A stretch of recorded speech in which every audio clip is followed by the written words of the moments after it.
Everybody's here.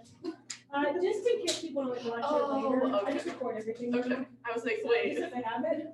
But yeah, everybody's here for once. For the first time in weeks. And a long Yeah. time. Or even months. No. In the name of the Father, and the Son, and the Holy Spirit, amen. Our Father who art in heaven, hallowed be thy name. Thy kingdom come, thy will be done on earth as it is in heaven.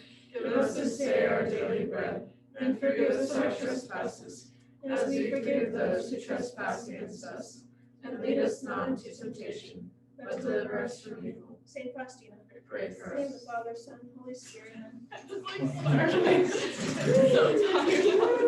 That happens a lot. I mean, most classes actually will do that. So it's actually common, so don't worry about it. Don't feel bad about it. I think we were here yesterday, right? Okay, so we talked about, I think we left off on this yesterday, right? About knee extension. So we talked about quadriceps, and then I don't think we talked about the calf muscle yet, but gastrocnemius, your calf muscle also is a knee extender. So those both will kick your leg out, like make it extend that way. Yes. So what we're learning now, is that going to be on the test, or we starting a new chapter? No, this is gonna, yeah, this is just reviewing the chapter. We're reviewing, basically, yeah, this will be on the test. This is reviewing chapter 6, yeah. So these are notes you might have missed if you were gone certain days, but we're just going through, not everything, but a lot of the things we learned about in chapter 6. And there's a study guide that I passed out to everybody for the test on Friday. Did everybody get that? Yes. Yeah.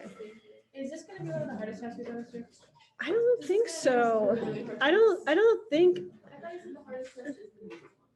think it is. Like, I mean, I guess it depends on the person, but I would still think that the first semester has the harder tests. You know, like the one with the cells, I would think would be harder than this one. So, I mean, this one does have a lot of material, but all these muscles you already have heard about before. A lot of people, know what these do. Like I mean, not everyone. Like these ones you might not have heard about before, but there are some common ones that you do know about. So, how long are we going over this chapter before break? before break? Yeah. What do you mean? Like, how long have we been going over this chapter? How long you been like reviewing? No. Oh, just like from the beginning of this chapter 6 until now? Oh, I don't know. It's been a while. Oh, really? Yeah, it's been several weeks. Huh. Yeah. Before we got quarantined though? Well, every had different quarantine days. Oh. But before this last quarantine, yeah, this is before. First test of the quarter, not the semester. We had a chapter 5 test in bones for the third quarter. How many are going to have this for? 2? I mean, we'll just see how the year goes. Definitely a chapter 7 and one other chapter. So probably 3 or 4. Oh, what? 3 or 4 tests in this quarter. I was hoping. So including this one. So yeah, 2 or 3 more than what we're doing with this one. So we're just starting the quarter. We just started now. Yeah, we don't have like. They're about 7 weeks. Yeah, but that's like 7 weeks. Because there's like 5 days per week. Yeah. We're gonna have the thing for this, or we have to do all these? That is for you to study on the test. On the test, it'll be, you don't have to write it on the test, but it will be matching your multiple choice, just like we've had with the bones and other things. So that will help you on the test. All right, dorsiflexors. So these are ones that move the leg or move the foot upward. Tibialis anterior, extensor digitorum longus. So this one right here, the tibialis anterior. So the names tell you sometimes what they do or where they're located. So the tibialis anterior, why is it called, let's focus please. Why is it called tibialis? Exactly. You see how the tibia right here. So it connects to the tibia where your knee is, and then it goes down to your foot. As you can see in the picture, it wraps around your foot this way. So it also inverts your foot. It also pulls up the sole inward. So that's 2 functions. It dorsiflex, it lifts the foot upward, but also inverts it to the side. Then the other muscle, extensor digitorum longus, It's in green on here. And so you can see that it goes to your toes 2 through 5, not your big toe, but your other toes. And so it has two purposes. It's for toe extension, like you can see up here, lifts your toes upward, and also for dorsiflexion. So lifts your whole foot upward too. I'm sorry. So it lifts your toes up and your foot up. And again, like looking at how the muscles are arranged, you can tell their function because the muscles always pull and contract. And so if you ask yourself, well, what happens if you pull that? That would be the action that it does. And so it makes sense that it pull the toes up and pull the foot up because of how it's located. Wait, so contraction is stretching? Contraction is not stretching. Contraction would be pulling your muscle together, like making your muscle tighter. Oh, okay. And so it'd be the opposite of stretching. Okay. Yeah. Plantar flexors just do the opposite. They lift your foot downward or point your toes downward. Your calf muscle in the back, gastrocnemius, and then soleus is the muscle below the calf muscle. Those both point your toe downward. So this is the gastrocnemius. It connects to your femur down to your heel bone, the calcaneus right here. And the soleus is in red behind it. And so it connects to the same place. Both connect to the Achilles tendon. So this right here, the Achilles tendon, is the connection site for both the gastrocnemius in red and the soleus in green. So they have the same function. You can see on here how they're arranged. And the Achilles in white connects to your heel. Flexor digitorum longus, so it's in green right here. So this goes along the sole of your foot, along your toes. And so that's, again, two functions. So flexing your toes, curling your toes inward, along with plantar flexion, moving your foot outward like that.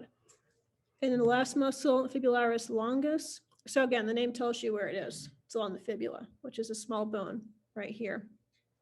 It's in green in this picture right here, connects to your fibula up there, or fibula up there. And then it wraps around your foot. This is the bottom part of your foot right here. This is the sole of your foot. The tendon wraps around this area to your first toe, your big toe. And so like you can see, it also is for eversion. It makes, so you have inversion and you have eversion. This would be eversion, where you have your foot tilted outward like that. Hip flexors. So hip flexion, there's two ways you can have a hip flexion. So you can have it like this, where your hip is in this direction, or you can have it standing up. So that would be hip flexion. Either you're squatting like that, or you lift one leg up. So there's three main muscles that do that. Iliopsoas, which is what you see in here, connects to the iliac, and then your lumbar vertebrae right here.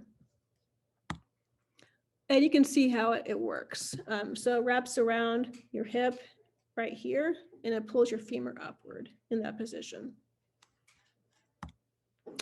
Sartorius, that's wrapped around, and so that helps you bend your legs into a cross-legged position. So like on average, if somebody would say like their hip is really hurting, would that be because of the muscle? It could be. I mean, it depends on the pain. I mean, you can have joint pain where this joint right here is inflamed, or yeah, you could have muscle pain. How often does the cartilage rub off or break or something? Is that common? I mean, it's not the most common injury. Cartilage is very, very tough. You need to have several thousand pounds of force for you to break cartilage. You're talking about like cartilage right here, right? Like the part that's on the bone. Yeah, when that breaks, that's when the bones are together. Right? Yeah. Okay. So it's not common for an injury to cause that. It can, but you need a lot of force for that to happen, like 7,000 pounds of force. Okay. But arthritis can wear away cartilage. So just through wear and tear as you get older, or through disease, this can wear away, but not usually through injury. Okay. So sartorius wraps around the ilium down along the medial side of the knee to the tibia. And you can see right here how it pulls up the leg into a cross-legged position.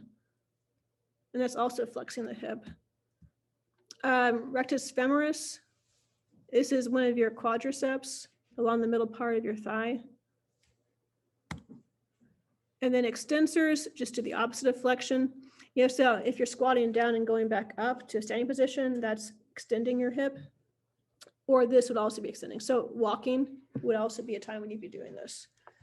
Gluteus maximus and hamstring are the two muscles that do that. So you can see right here in this picture how it pulls back on the femur. And so it's pulling your leg backward. And then the hamstrings do the same exact thing. So you can see right here, they pull the femur backward to extend. Spine flexors, so flexion would look like this where you're curling your back. There's two muscles in your belly area that do this. The abdomen, rectus abdominis, they're attaching to up here your ribs down to the pelvic region. And you can see right here how the action occurs. It pulls this downward. It pulls the chest area downward to curl your back. And the obliques, external obliques, so they attach to your ribs down to the pelvic area.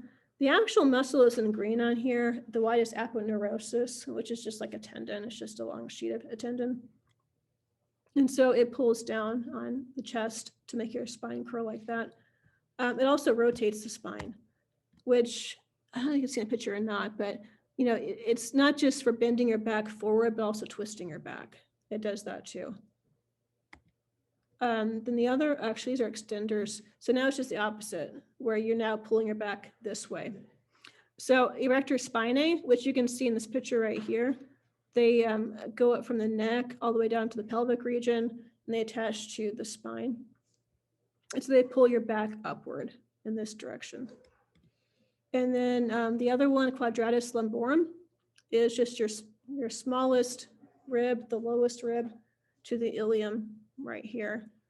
It also twists your back and will flex it laterally. This is a lateral flexion right here, where you're just tilting to a side. And this is a twisting motion. So you can twist and flex laterally as well.